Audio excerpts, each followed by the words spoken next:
Now, some would say, but if this first rider that comes as a result of Christ breaking the first seal is the Antichrist, then are you not saying that Christ is the one who's unleashing the Antichrist upon the world? How could that be? Wouldn't that be self-defeating? Why would Christ unleash upon the world the man who belongs to God's great enemy, Satan? And they would say, this is a warring against yourself, and a kingdom divided against yourself cannot stand. God would never do something like that. Would not God do something like that? He would do something like that if it would suit his sovereign purposes. Let me ask you this. According to Exodus chapter 9 and Romans chapter 9, who is it that raised up upon the earth and put into place of power the Pharaoh, who's described in the opening part of Exodus chapter 1, who knew not Joseph?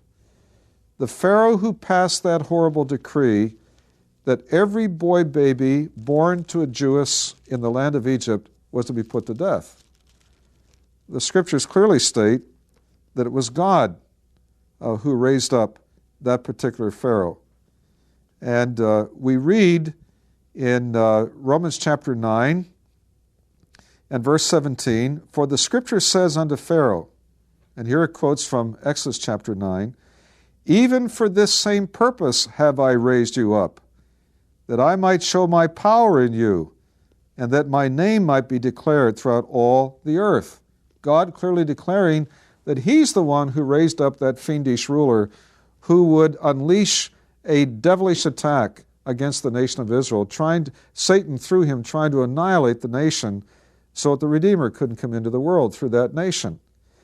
But the scriptures clearly declare, and God is the one saying that he raised up that devilish Pharaoh there in the land of Egypt for his sovereign purposes, to display his glory.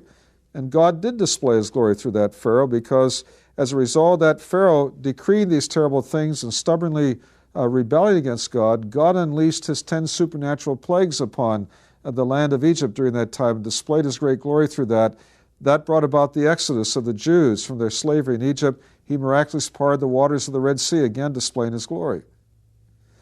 God will have his sovereign purpose for raising up the Antichrist.